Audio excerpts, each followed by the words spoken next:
My name is Alisa Santucci, and I'm a Principal Associate at APT who oversees our child welfare, youth, and family efforts in the Division of Social and Economic Policy. APT's mission is to improve the quality of life and economic well-being of people worldwide.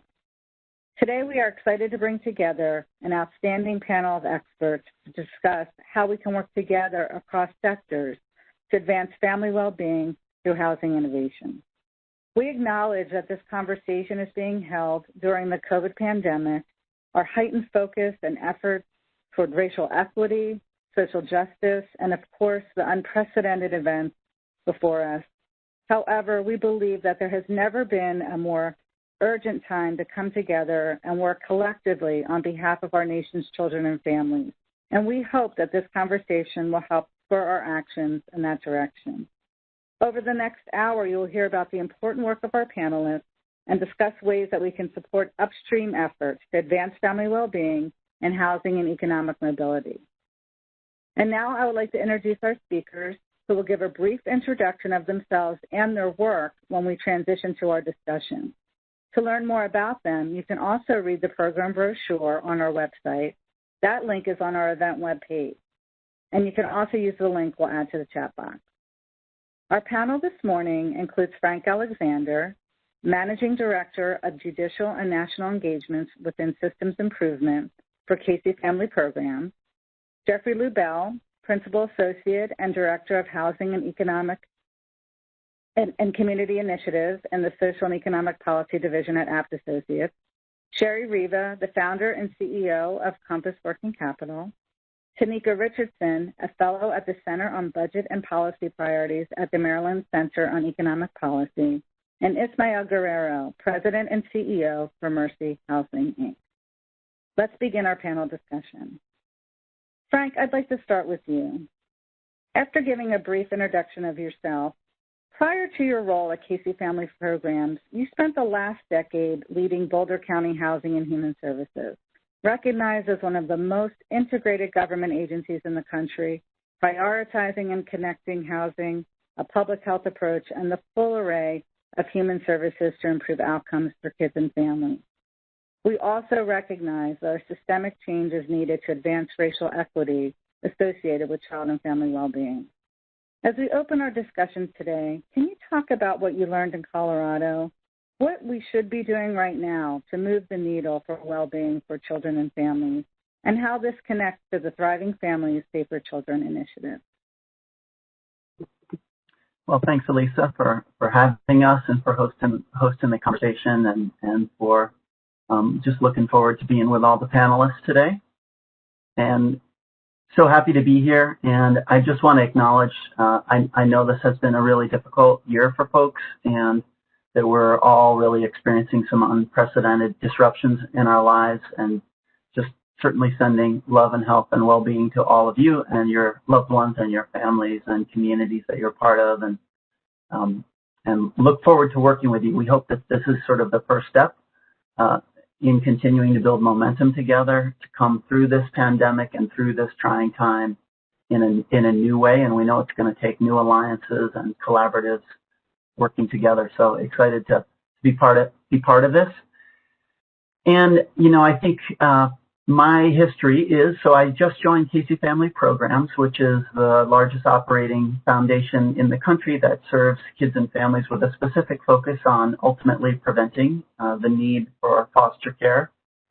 After 22 years in local government in Colorado, so 22 years at Boulder County, and then about 8 years before that, running domestic violence and homeless family shelters, food banks, and doing street outreach for individuals experiencing homelessness on the East Coast. And I would say in answer to kind of your first question, in terms of what we learned, I think the first thing is that you know, every family, every child, every individual, and every community is resilient and has capacity and can lead and can promote a different form of well-being in our communities and help strengthen our communities. And so we've got to center our work with families, with individuals, with them in the leadership role. And what that means is that we've got to begin to think about system transformation as centering around and for and with families, not treating families. And so that the more that we're downstream in our systems, the more that we're institutionalizing our responses, the more that we end up stigmatizing access to things that are critical for every single person and family, the worse outcomes we ultimately achieve, and the less we are able to prevent crises from happening in our communities. And so for us, I think what that means is really prevention is the path to equity, right? Moving upstream is the path to equity, getting to root cause and to focusing on the conditions in our communities, focusing on the system's responsibility to fix our isolation and our system failures to promote well-being is the point of the work that we need to do. And I think that the future for all of us is pretty clear coming through this pandemic and coming through the trying times that we've all experienced in the last year, which are not new, which are heightened this past year. I think we know that there are no solutions that are in isolation in separate systems. Our solutions have to be built across systems and together, the nexus of partnerships and the nexus of collaboration. So part of the Thriving Families, Safer Children effort, which is a national commitment to well-being, which is being led by the U.S. Children's Bureau in partnership with a number of federal agencies, Prevent Child Abuse America, Casey Family Programs, and the Annie E. Casey Foundation, is to really focus on child welfare transformation by centering on child and family well-being. And part of that has been a pretty harsh diagnosis of the problem that we as systems are exacerbating in the communities that we're here to serve. So in analyzing our own inability to achieve outcomes across philanthropy, across state and federal agencies and local governments from different systems, I think it is fair and honest for us to hold ourselves to account, to kind of move to a different frame of working. And the Thriving Family, Safer Children initiative is designed to promote that child protection, child welfare system transformation by building alliances and partnerships with community agencies, housing providers, early childhood partners, and really focus, again, centering on family well-being and the community conditions as the root target for our effort, in a way that we're locking arms and supporting kind of the disassembling of federal agency silos and state agency silos and local government silos, to really promote that integration of systems and that focus on the nexus of partnerships, where we know there are tons of solutions right before our very eyes. So thanks for the question. Thanks, Frank. Jeff, sort of building on that, tell us about the work you've been doing related to family well-being. Why is it important to focus on the intersection of housing and economic mobility, and how can supports at this intersection improve these community conditions that Frank just talked about, advance equity, and promote well-being? Yeah, thanks for the question, and I am really glad to hear, Frank, the interest and focus on working across silos, because I do think that the thing that is most disappointing, I think, overall, is that we've created all these fragmented bureaucracies, and we're not thinking as much as we need to about how to work across them. So I'm Jeff Lubell. I'm the Director of Housing and Community Initiatives at Apt Associates. I've been at Apt for about 8 years. Prior to coming to Apt, I ran the Center for Housing Policy in Washington, D.C. for about 7 years. Before that, I was a senior career policy official at the Department of Housing and Urban Development, federal department. And really, I would say one of the themes of my career, one of the things I've really been interested in is the question of how can stable, affordable housing be combined with other supports to have a greater impact on families' life opportunities.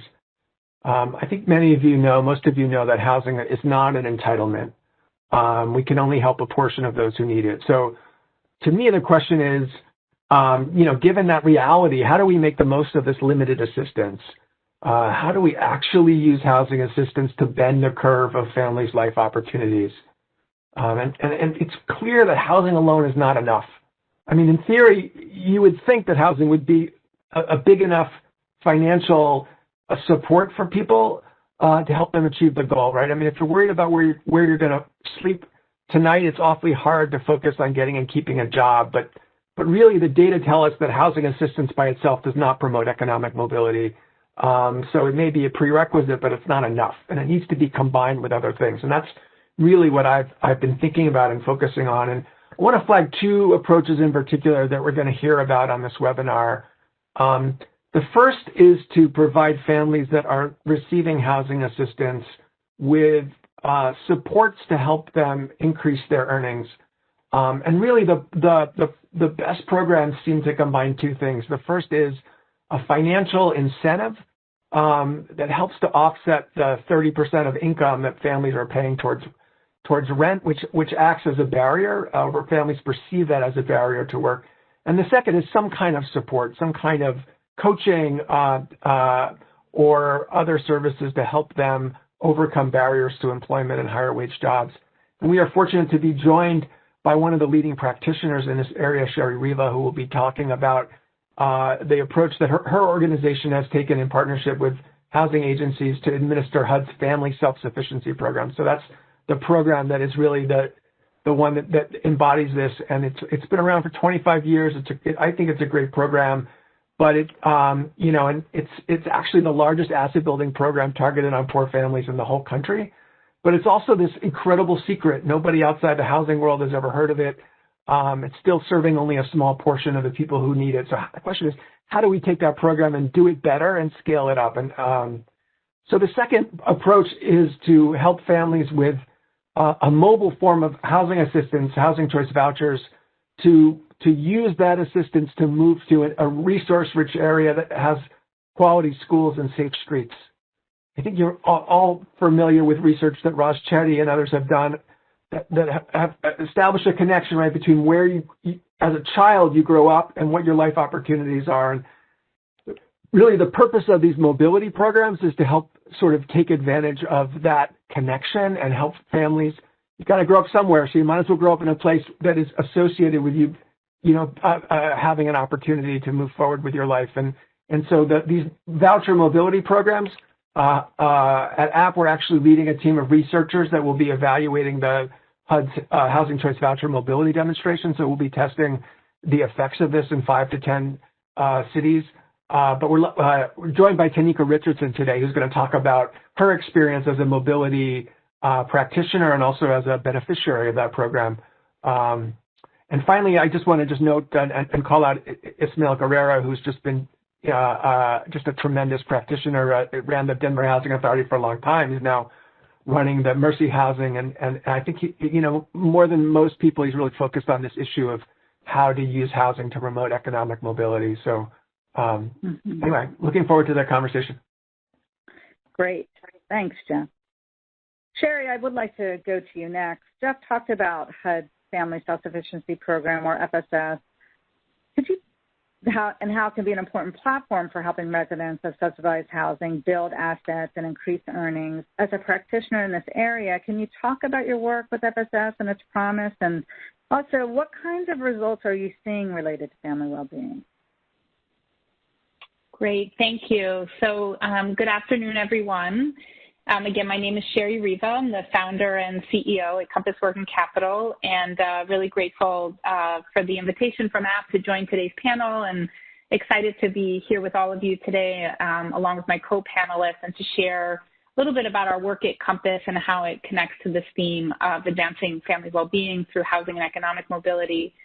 Appreciate it, Frank, your opening, just acknowledging what challenging times, sort of week to week, it feels like these days we're living through, and wanted to just share as my opening a quote that I've been sharing with my team and my board by a leader whose work I really admire, Brian Stevenson, the founder of the Equal Justice Initiative, who says that hopelessness is the enemy of justice and hope is our superpower. And I share that because I find the opportunities like this one to connect with panelists, the extraordinary co-panelists on today's call, and opportunities like this give me a lot of hope and sense of purpose to keep advancing this work and look at the moment we're living through in history here as a chance to be bolder and think more boldly about the work we do and how we do it, including systems change. Appreciating both Frank and Jeff for your comments there. So let me just super quickly, a little background on Compass, and then I'll talk a little bit more, Lisa, your question around the Family Self-Sufficiency Program. So Compass is a nonprofit financial services organization. We're headquartered really in Boston and Philadelphia, but we work nationally now as well. And our focus is on supporting families with low incomes to build assets and financial capabilities as a pathway to economic opportunity and out of poverty. I founded the organization about 15 years ago. I like to say we celebrated our quinceañera last year at Compass. And I founded the organization after about 10 years doing direct service work in various capacities, domestic violence work, running a transitional housing shelter, and really just became extraordinarily drawn to and found compelling this emerging field, the asset building field, which is really looking at and building on this idea that asset poverty is a stronger, or I should say assets are more than income, are a stronger predictor of economic well-being and mobility. And in fact, asset poverty, that gap is larger than income poverty. So this field of asset building I found really compelling after having worked in direct services for so long. And so started the organization with the belief that investing in people's aspiration, dignity, desire to move forward, and giving families the opportunity to build assets as a pathway to that kind of opportunity. So just to, Alisa, answer your question and take a moment to explain how we support families in building assets, as Jeff mentioned, our flagship program is work with the Family Self-Sufficiency Program. Jeff, you framed this well, so thank you for that. This is a program that's been around for 25 years for families who live in federally subsidized housing. So this includes Section 8, public housing, and more recently the multifamily PVRA market as well. FSS was introduced by Congress in 1990 and just has this very simple but powerful idea, which is it allows families as they increase their earnings to capture the corresponding rent increase in a savings account, which builds over time, and to use that savings to achieve their goals and dreams. Again, building, Jeff, I think on your view, I know we both share a passion for this program. This is an extraordinary model. There isn't an anti-poverty program like it in the country, one that really embeds savings into the very delivery of housing or sort of other welfare assistance. And here's the challenge we're trying to address now. We estimate that there are about 2.2 million households today who are eligible to participate in and take advantage of this program as a mobility tool. And yet last year, only 70,000 households participated. So just 3% of families who could today leverage their housing assistance as a platform for mobility. And so that's the work, just to wrap here, that we've been working on. Compass is the first nonprofit in the country really running the FSS program on behalf of local housing partners and embedding this coaching and asset building lens into the delivery of the model. We got started with a small housing authority just north of Boston in 2010 and have now been expanding to work with housing partners in Massachusetts, Pennsylvania, Rhode Island, Connecticut, also working nationally to support communities to unpack the power of this program in their own communities. Serving now, by the end of this year, close to 5,000 families a year. And as a financial services organization, in terms of impact, what we look at are measures related to earnings and savings, credit, debt, positive exits out of housing. Happy to share more about that. But I think one data point worth sharing is to date, the families that we've been working with in the FSS program have saved more than $8 million. These are dollars that flow back into the pockets of families to support families to achieve the goals that they set for themselves. And I also, Frank, just to build on something you said, really putting our clients, our families, mostly women of color, at the center of solutions, I think, is a big piece of this work moving forward as well. So let me just pause there. Of course, happy to share as we get into the Q&A what the pandemic has meant during this time in terms of service delivery, and I think importantly, just putting an even brighter spotlight on asset poverty. and on a persistent and widening racial wealth gap as well. So excited to continue with the conversation. Thank you. Thanks, Sherry. That's a powerful data point. And I think one of the things that we want to talk about later is, this implementation challenges, your discussion around the little-known program and how most families are not taking advantage of it. So we want to definitely talk about that. We also want to share the perspective of families and individuals who have worked and also have been a beneficiary of these programs. And so I'm going to turn to Taneeka Richardson. Taneeka, another program area that Jeff touched on was the housing mobility. And I know that you participated in a housing mobility program both as a family who moved with a voucher to an opportunity area and also as a mobility coach. So can you tell us about that experience of moving with a voucher and what difference it's made in your lives and your children's lives? Yes. Thanks, Alisa, for the question. I just want to thank you and Jeff for inviting me to participate in the panel today. Just real quick, my name is Taneeka Richardson. I am currently a state policy fellow at the Maryland Center on Economic Policy. And prior to that, I was a housing counselor with Baltimore Regional Housing Partnership for 3 years. So just a little background on me.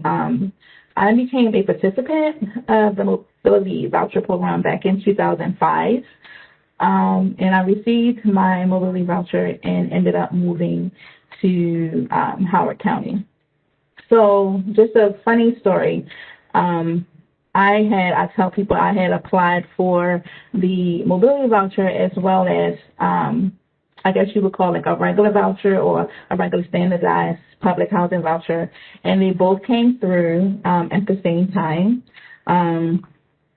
For the regular public housing voucher, I was more familiar with that neighborhood. I was born and raised in Baltimore City, Maryland. A lot of my family, resided in public housing. Some still reside in public housing. I was born and raised in public housing. So I was very familiar with that neighborhood, and I had 2 young boys at the time. So I ended up opting to do the mobility voucher, which required me to move to a neighborhood that I didn't have any connection to, no social support. So it was a lot of variance and a lot of, unknown. So it was a little bit of fear there.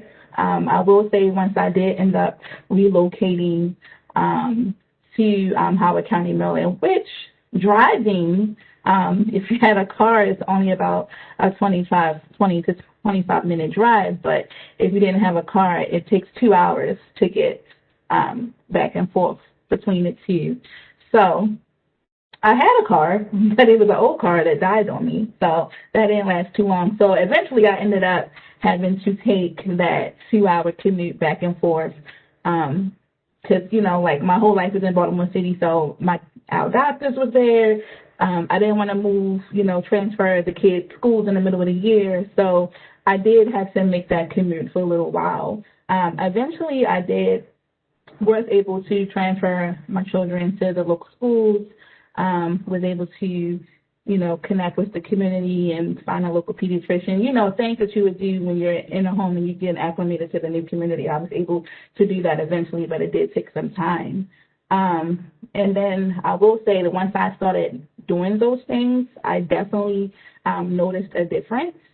At the time, I didn't know the terms or the different things that I was experiencing. Like, I didn't know anything about a social determinant of health, or I didn't know why, I just noticed that things were different. So I was already taking classes at a community college. So eventually I had to take an elective, and it was a community health elective. So I started to learn these terms. And that kind of got my mind thinking, because initially I was in school to be a nurse. I said I wanted to be a nurse. That was, in my family, that was a sure way to, get out of poverty. Everyone's like, either go be a nurse or go into the military. So I was on that track to be a nurse. But once I started learning these things and realizing that, like going to my grocery store, for example, the produce aisle was like half the supermarket and not like a little subsection. Just the better food options, the different choices, the fact that I could call my kid's doctor and get a same-day appointment and be seen within 5 to 10 minutes and not 2 or 3 hours later, after signing in. So just like those simple things. I remember when I transferred the kids to schools and they came home with textbooks. And I was like, man, they gave y'all textbooks? Like, we didn't have textbooks. Unfortunately, so it was like those little things that were just shocking me. And just coincidentally, the city that I moved in Howard County is Columbia, Maryland. So at the time, I didn't know the history of Columbia. But becoming more involved in the community, I learned the history of Columbia and how it was made and why it was divided. So I was like, oh my God, like, why isn't this like this everywhere?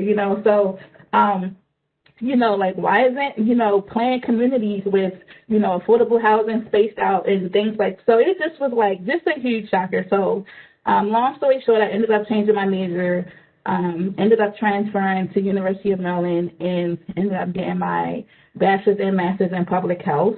Of course, when I was in school, all of my papers was about housing mobility because I was like, look, this is a great thing and we need to just take this, nationwide. I don't understand like why we're not doing it. I have many of friends who want to benefit. And to Jeff's point, it's a lot of red tape, and which you'll probably get to later on. It's a lot of red tape for families to be able to move about where they want. It's a lot of different barriers, whether all the paperwork that's required to support your voucher to a better area. When you start talking about the payment standards, it was just a lot. So I definitely benefited. I definitely feel like I tell the people all the time, to me, the program was a blessing because I was able to go to school, full time, and knowing that my kids were getting a good education, they could go outside and play. I didn't have to worry about those things. I was able to be a mom, be a student, and then now I'm in the workforce giving back. And that was also a blessing to be a counselor in the same program where I got benefited as a voucher from. So I definitely connected with a lot of clients that I still keep in touch with to this day. And, they're doing well. I will say that for me, it was a little easier to transition because when I moved, my kids were smaller. I did find that working there, for my families who had like older children, we know that they are a little opinionated.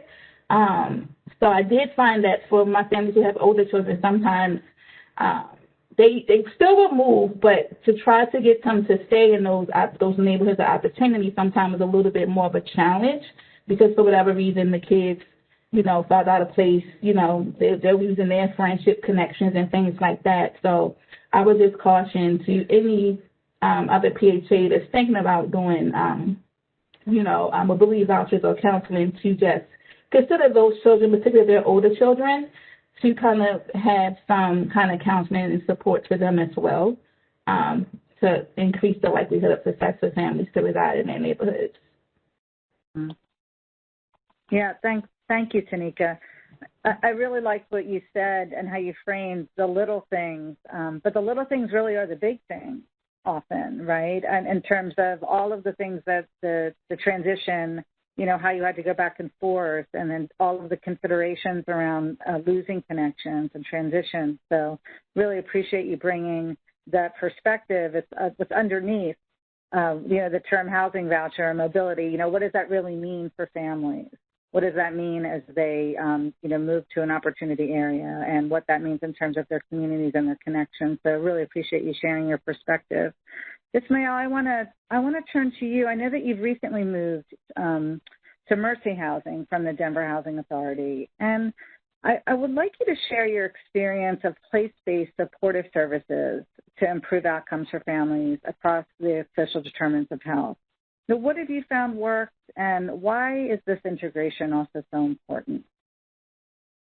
Yes, well, thank you, and good morning to everybody west of the Mississippi, and good afternoon to all of you on the east side of the Mississippi. I'm here in Denver, and I've been, just by a quick intro or background on myself for everybody who's on the call, I've been, as Alisa said, now the CEO of Mercy Housing since mid-2020, a very interesting year to transition over to a national organization. But before then, for the prior 13 years, was the executive director at the Denver Housing Authority. Mercy Housing, we're the largest nonprofit affordable housing developer in the country with over 25,000 units, serving over 45,000 families. So really excited to be part of this national organization. Personally, I grew up in Chicago. It's my hometown. On the near west side, and although I didn't grow up in public housing or subsidized housing, my parents were immigrants from Mexico, and growing up, on the southwest side of the city in Pilsen Little Village, I certainly learned, and understood the benefit, the value of having stable housing, a place to come home to at night, to lay your head, do your homework, because a lot of friends, and a lot of people I knew in the neighborhood didn't have that kind of stability. And it's great to follow Taneeka, just to hear that her inspirational story and kind of reminder of why we do what we do. And so congratulations to you, Taneeka, and thank you for sharing your story. And, I'll say that my role in this and hearing Jeff and Frank, who I've known for years, talk about their work, it really is about that intersection of housing with these other areas we want to impact. For me personally, housing it's about housing justice, which really is social justice. And at the end of the day, the path to social equity, to racial equity through housing, I think is important because it really does lead to wealth and economic equity, which, should be the outcomes of the racial equity that we're all trying to arrive at. For me, in my time at the Denver Housing Authority, really learned that housing was just the beginning, right? In many ways, our work began when a family moved into one of our properties, one of our units, because that wasn't the end of what we wanted to accomplish. That was just the beginning, that housing stability. We really wanted to impact their quality of life, their health, and their economic outcomes. And so what we realized at the Housing Authority, that what that meant is we needed not just healthy housing, but healthy people and healthy neighborhoods around them. And for DHA, we approached this through what we call the Healthy Living Initiative, which had as its framework the social determinants of health outcomes. So when we were looking to redevelop a neighborhood, and these were primarily public housing communities, right? We were dismantling sort of the old model of isolated, concentrated, blighted poverty in a neighborhood or an area that had been severely disinvested in, for a long time. And we wanted to transform that for the residents who were there, with the residents who were there, into vibrant, mixed income, mixed use neighborhoods. And that was our work. And so in terms of family well-being, and looking at this with that health lens of social determinants of health outcomes, we really approached this kind of in three areas. One was the physical environment. And for us, the framework, the model was focused around healthy eating and active living, HEAL, we called it. So we want to make sure that families had access to food. Many of these were food deserts. So we have had big focus not just on access to food, but what to do with fresh food, fresh vegetables, in terms of cooking classes, meal preparation, and access to grocery stores and so forth.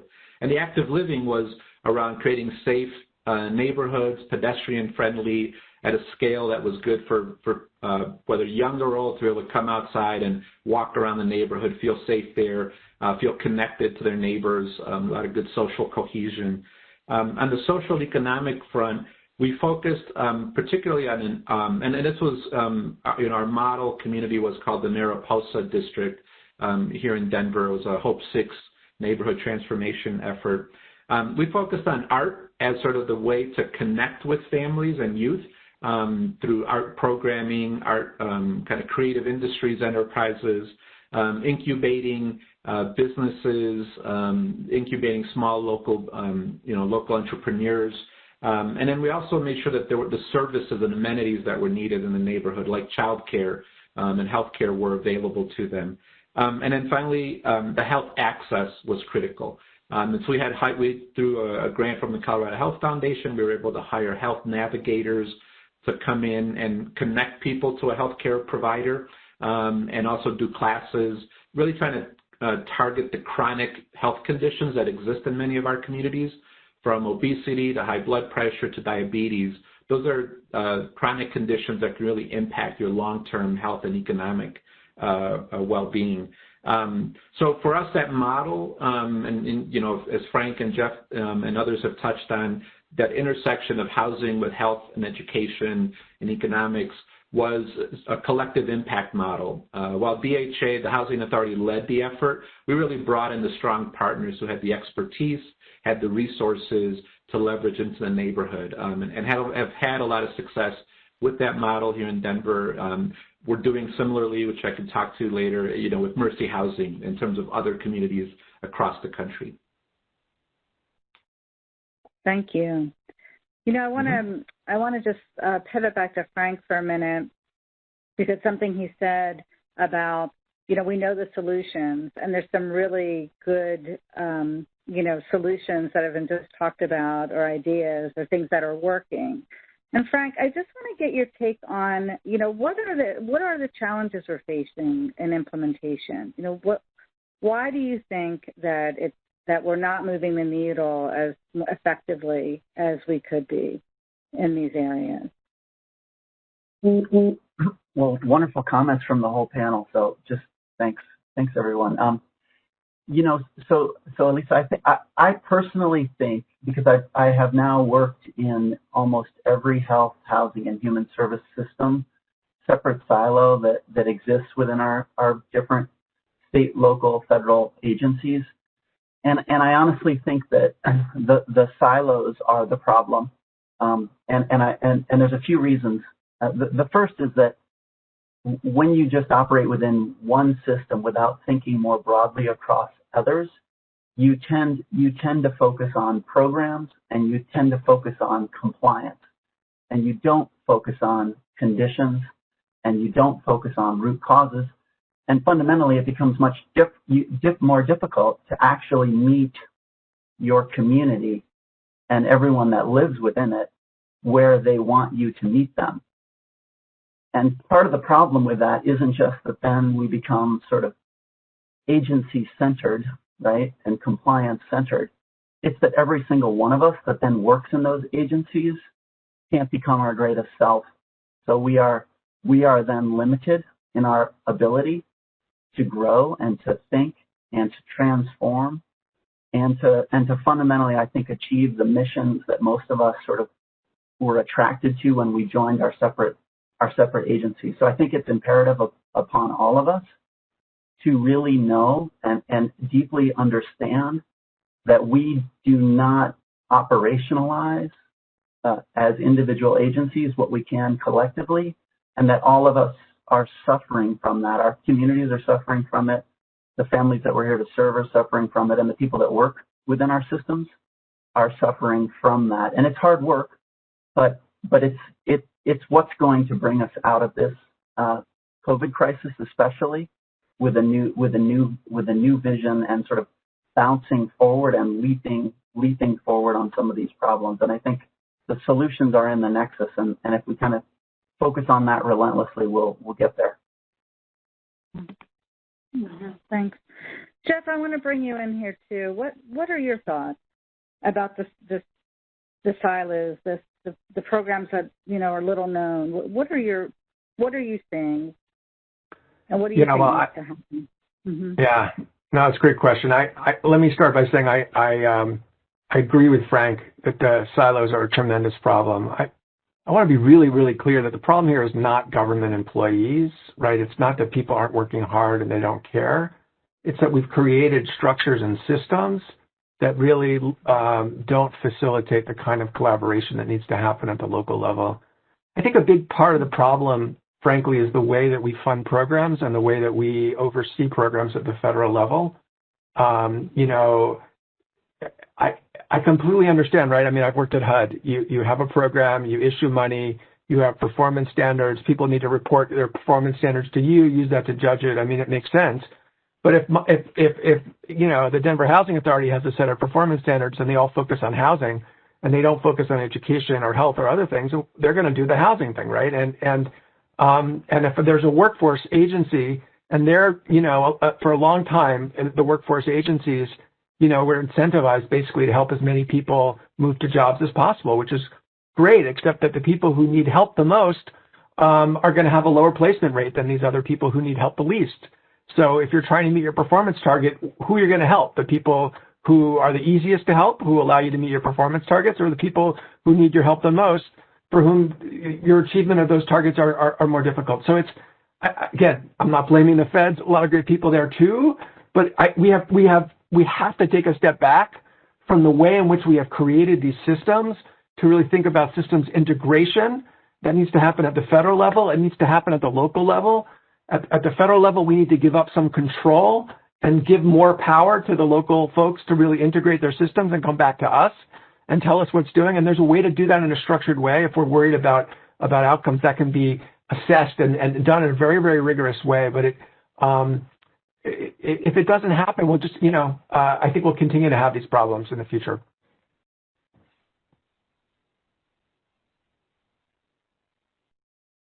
Thanks, Jeff. We want to transition to some Q&A from the audience as well. We have a lot of questions coming in. So I definitely invite our panelists to speak on any of the things that we've chatted about earlier. But Sherry, there's a couple of questions that are coming in for you around, just how participants can get into your program, and then whether or not, you're seeing any data on child well-being outcomes, or individual outcomes that reflect the benefits of asset building within families. So I'm wondering if you could talk a little bit more about that. Yeah, great. So I'll start with the second question first. So in terms of the research around the impact of asset building on children, I think is the question. There's a lot of research about the impact of poverty on children. So there's sort of a whole body of work there. But I think the specific question around assets, one of the more interesting and more compelling studies coming out of the field has been looking at the impact of having a savings account on low-income students and their decision to enroll in college, and ultimately their persistence in graduation from college. So this is William Elliott's work and that study, and I think has been follow-up there as well, that I think this is just incredibly compelling that students, low-income students who have a college savings account in their name, regardless of how much is in it, and the numbers shift depending upon the study, but are about 4 times more likely to graduate from college. And so the answer is, or the question there is sort of why does having that kind of savings matter? And this is both about the value, of course, is assets and helping all of us do the things we need to do for our families, investing in education and homes and businesses, but also this research which documents the asset effect, which is the impact on people's sense of hope, their aspiration, their eyes on the horizon. So a student saying, I have an account in my name, the cues around me are that I'm going to college, people believe in me and I can get there. There's a lot of other work too. This is not, 100% my expertise around the impact of homeownership, which can be homeownership is still the most common way people build wealth, and the impact on educational outcomes and positive child welfare outcomes as well. That might be something maybe Jeff could comment on too. And then very quick answer, the question about how people hear about our program. So Compass works with a select number of housing partners around the country. So it's not, our partnership is mediated through our biggest partners right now are Boston Housing Authority and Philly Housing Authority. And then we work with a number of multifamily owners around the country, and that number is growing. The more important question, I think, is why don't more families know about the FSS program? So even if you're not in one of the communities we're serving, how do families in cities, big and small, all over the country hear about the FSS program? And that's one of the challenges when we look at scale, where this marketing piece comes in. And I'm happy to connect offline if people want to know more about the FSS programs in their own communities. That's a place we could be helpful. So just to pause on that. Alisa, if I could, could I add that to the conversation? Because sure, I think absolutely. that, as a practitioner, and I believe, Sherry and Frank, I know who've been kind of practitioners, and Taneeka in her work now, In many of these cases, things like the FSS program, like the voucher program, like Choice Neighborhoods, these are programs that we know work, right? We've seen that they've had success, and yet it seems the growth, the scaling up, the replication of these programs gets limited. And I don't think, again, as a practitioner, we don't need to chase new ideas and new innovations. I think we know oftentimes out in the field what works. And it's just a question of scaling it up or, transferring these best practices. And the one I was thinking about in wanting to, add to the conversation, because it is, both for FSS, but in education and for child outcomes, it's the dual generation strategy. And I should have, that was a big part of what we focused on at the Denver Housing Authority, that the biggest indicator of a child's success was the mother's educational level.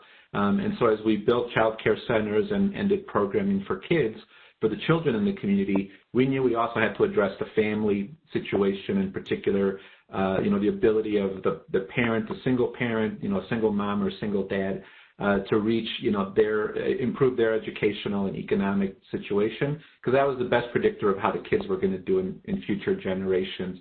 So there's a lot of those learnings out there, a lot of programs that are very successful that, I really believe if we could scale them up, transfer best practices, I think the work that Sherry's doing through Compass is doing that in the FSS program.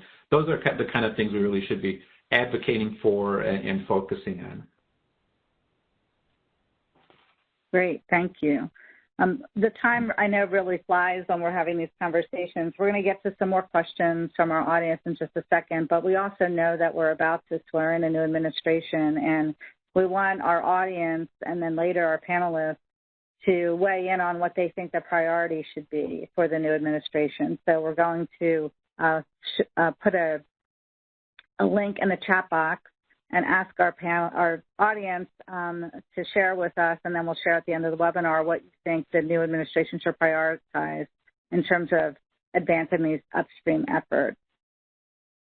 I'm going to go ahead and put that in the chat box.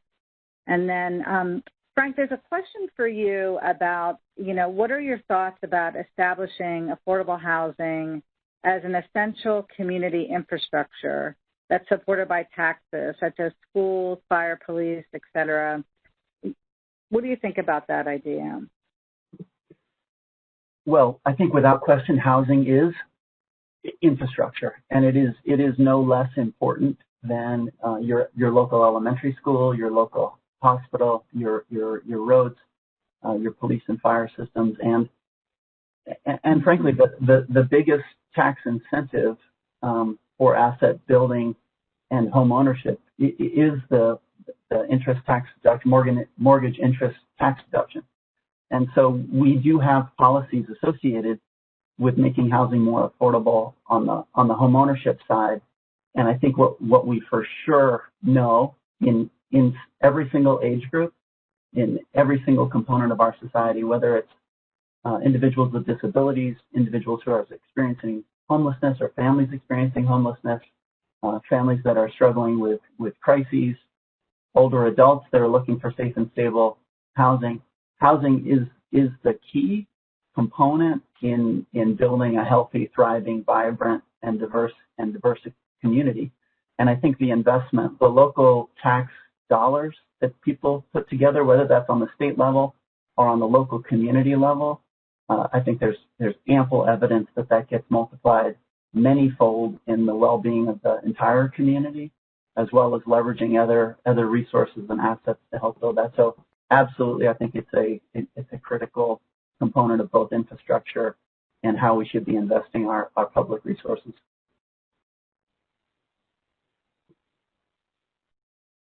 Great, thanks, Jeff. Taneeka, there's a question for you. It's a couple of questions for you. One is around, how you initially found out about the program and the red tape that you experienced, and whether or not you think that was a big barrier, to access. And then also, how the strategy of a housing mobility voucher compares to strategies that ensure every community has access to the kind of opportunities that you're able to receive in your new neighborhood. So just thinking about, what works, obviously, and how you learned about it. Can you touch on this point? Sure. So I literally heard about the program in Baltimore through word of mouth. I was just at I think I was in like a doctor's office, and no, it was not. I think I was at social service offices back then, and I just heard two other people talking about it, and I was just, I don't want to say I was eavesdropping, but so it was a little word of mouth, and I heard other people talking about it, and I just was like, what is this new program you guys talking about? I haven't heard about it, and a young lady gave me the information, and I followed through with it. So that's literally how I heard about it. Back then, like I said, it was still a new program, so it wasn't, like as known in Baltimore as it is now. And then the other question, help me, let's see if I forget. The other question about the red tape.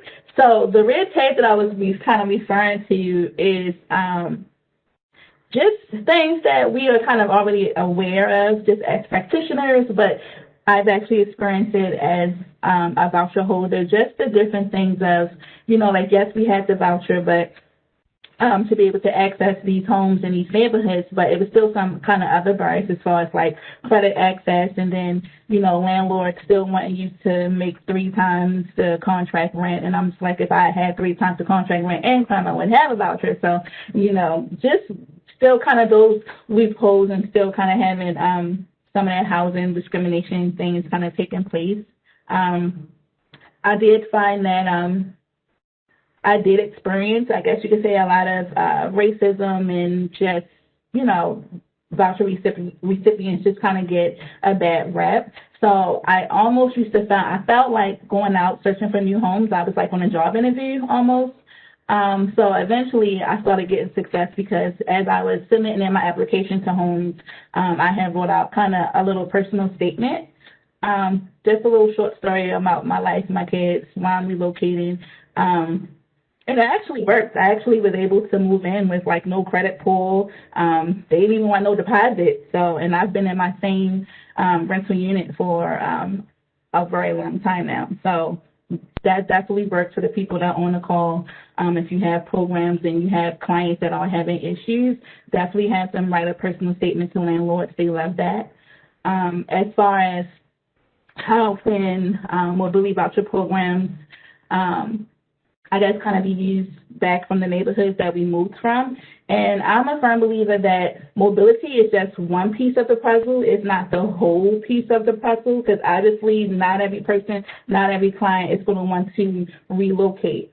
I will say, though, that particularly with the Baltimore program, we do have opportunity areas within Baltimore City.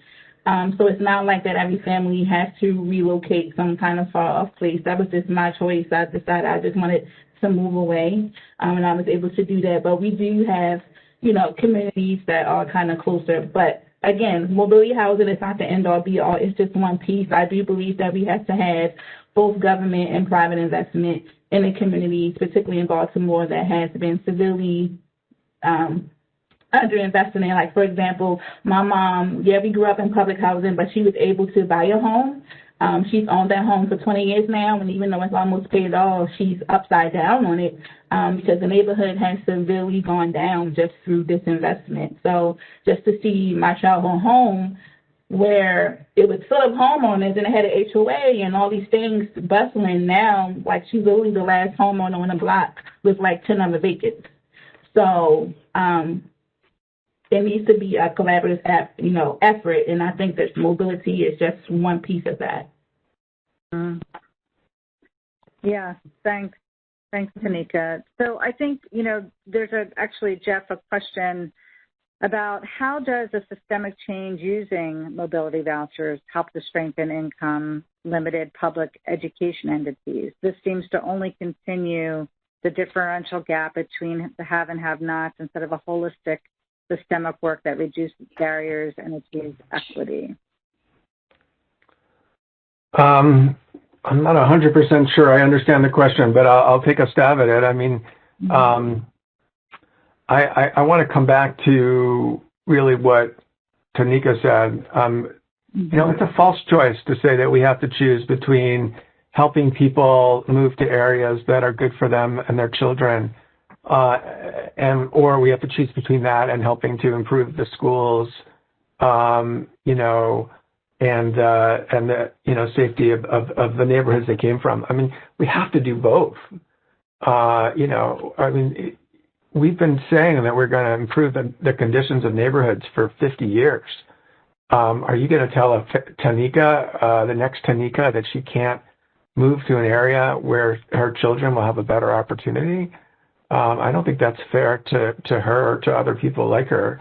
At the same time, you know, we can't abandon these neighborhoods, and we can't sort of, you know, just assume that, you know, we're gonna help a small number of people move out and abandon the neighborhood. So we got to do both. I mean, it's just so clear to me that we have the moral imperative and also, frankly, the financial imperative. I mean, we need to have people be productive. We need to have people have the opportunity to build assets and accumulate the savings they need to support themselves. And if you have too much concentrated poverty, it's really, really hard to do that. So if we, you know, both and, let's just do it. So that's my response.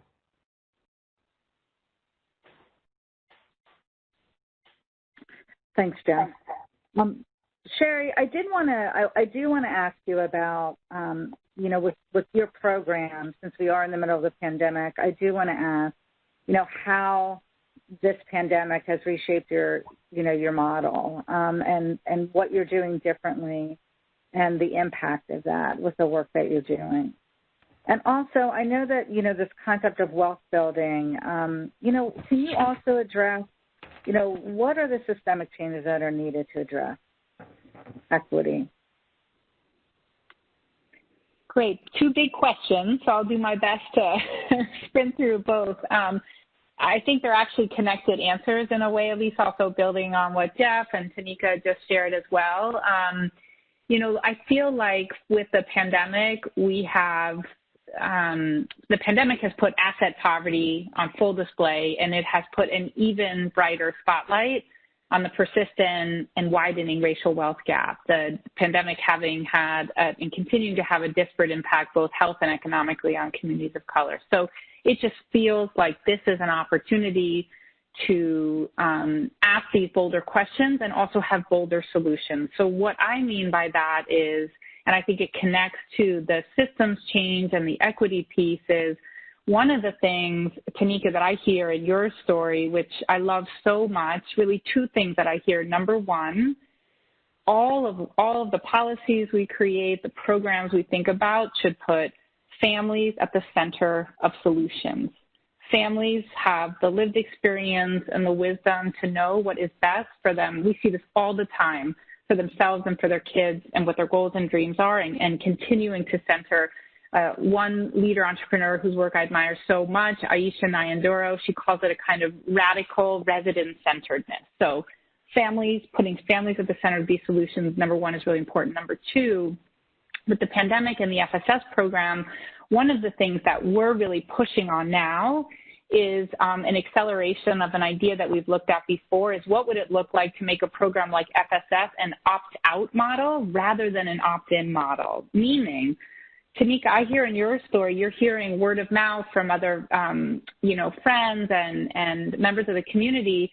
This is, we know that opt-out strategies, for example, work. We make them work for higher income, higher net worth people.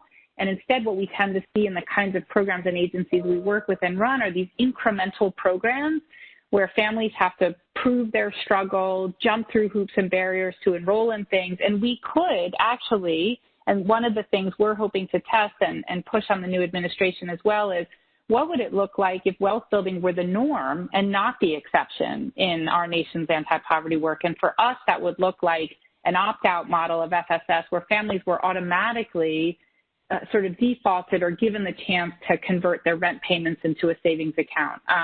So we think that's a really important piece of what it would look like to have a kind of systems change solution that is commensurate with the challenges we're trying to solve. And then I think just super quickly, Lisa, the other part of your question is in terms of service delivery, we have transitioned to a fully remote virtual model, as many of us have, and this means we are reaching families virtually, we're enrolling them, we're coaching them, and interestingly enough, our housing partners are as well. So innovation in the middle of a pandemic for a big public housing agency means instead of asking families to take 4 buses to come in and sign a form paper, right, come into the office and sign a paper form, our housing partners are accepting DocuSign, which was not true before the pandemic. So these technology solutions that make it easier for families to have jobs, hold their jobs, take care of their kids, and not have to sort of run around trying to access the supports they need. And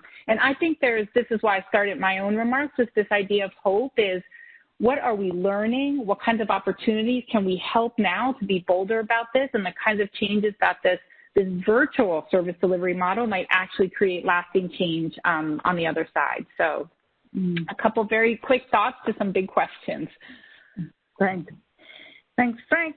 You mentioned in your earlier comments that prevention is the path to equity. I really like the way you phrased that. And, reflecting on the TFSC initiative, talk a little bit about the front door of child welfare, or child protective services. And we know nationally about 6% of families become involved in child protective services and are referred for, basic things like food, clothing, housing, health care. What do you think? How does this all come together to help shift this dynamic? Great question and great comments, Sherry. Just love that. So I think the important piece for us all to kind of reflect upon is, child protection is one of our generally is our largest human service system in each state jurisdiction. It's where you have the most licensed clinical social workers. There are 7.8 million children referred to child protection every year. So that's 22,000 kids every day. The vast majority of those children and families actually receive nothing for the referral to child protection. So it's a big catchment system with a mandatory reporting structure built upon it that is heavily populated by education, law enforcement, healthcare, and the vast majority of the referrals are for basic needs and basic support, family strengthening support, community conditions questions. So what we need to be thinking about is when families and communities need all the things that we've just described, why is it that we then provide them a referral and investigation system to solve a problem that they don't have generally the answers to solve? And I think it's a very fundamental component of how we have to think about the future. So, and I'm sure some of our panelists and some of our participants know, but the highest number of referrals, the highest number of investigations and involvements are all for children under the age of 1, right? So we have a system that is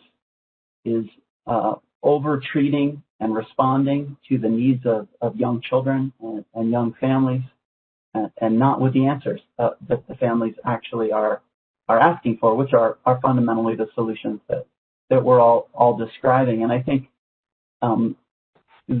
the opportunity that exists now as we all move into a transformative space is actually understanding that, we're fundamentally spending our resources on the wrong solutions to the problems that we face, and that if we actually connect our systems and surround them and wrap them around families and communities, the resources will go to solve multiple issues that families are facing, and it's a critical one. We've got to think about the investments that we're making in early childhood. We've got to think about the investments we're making in housing.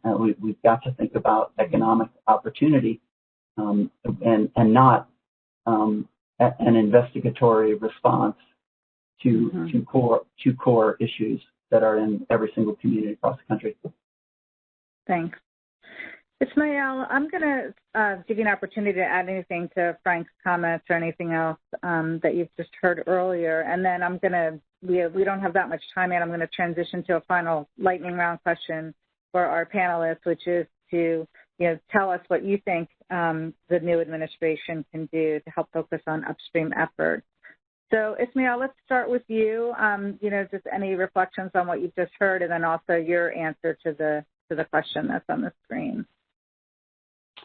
Oh, thank you. Not too much to add. Definitely double down and a big amen, I think, to the answers or the responses that we heard from folks.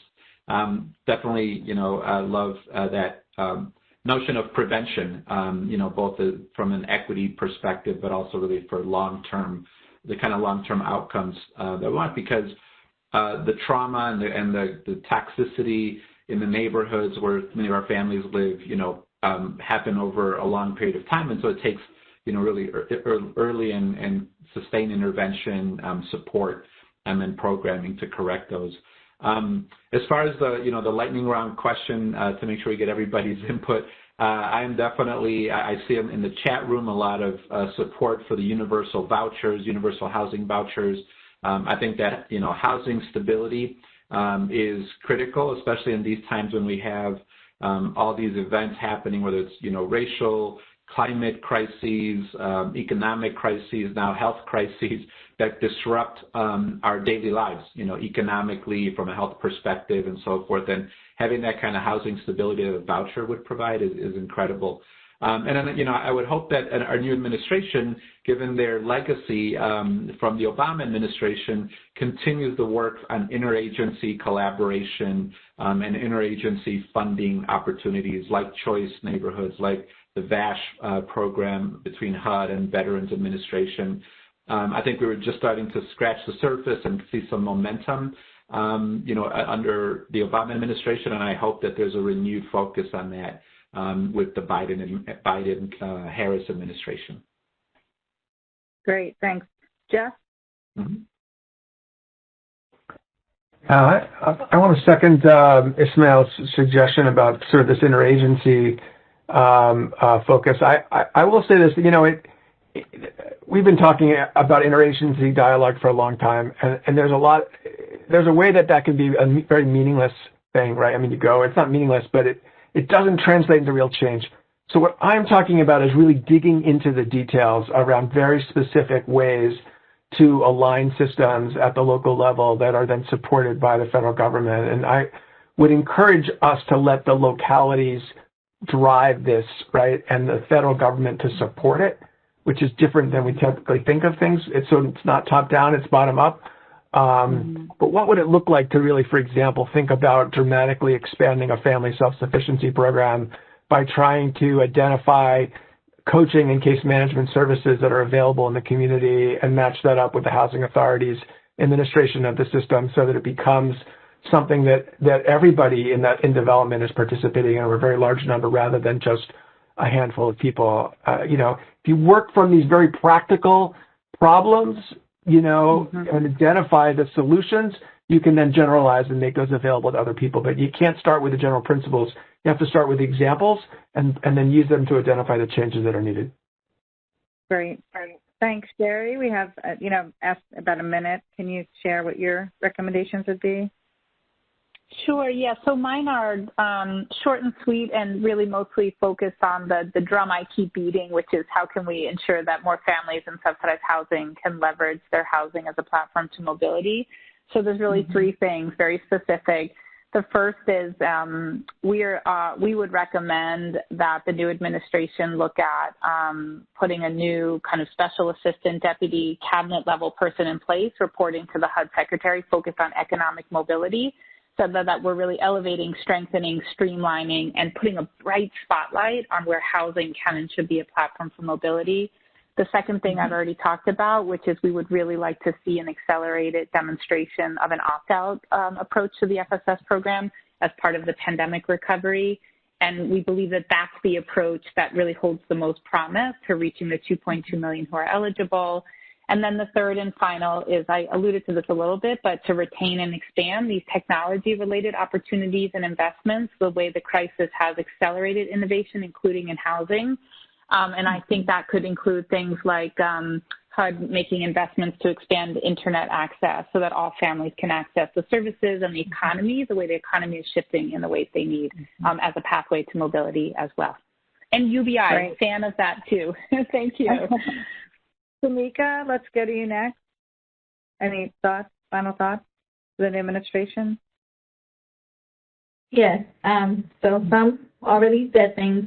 I definitely would like to see an upscale on the Family Self-Sufficiency program, as well as on mobility vouchers. And I did see that someone already put in a chat box about amending the Fair Housing Act to include income protections nationally. I do know that several states have already done it. Maryland just passed it the last session as well, but it would definitely be nice to just see it just straight across the board, because that's definitely a huge barrier for families. Wonderful, thanks. And Frank, we're going to end with where we started. Some final thoughts before we show the results of the poll. Well, I think those were fantastic comments, and I do really agree with what Jeff said about.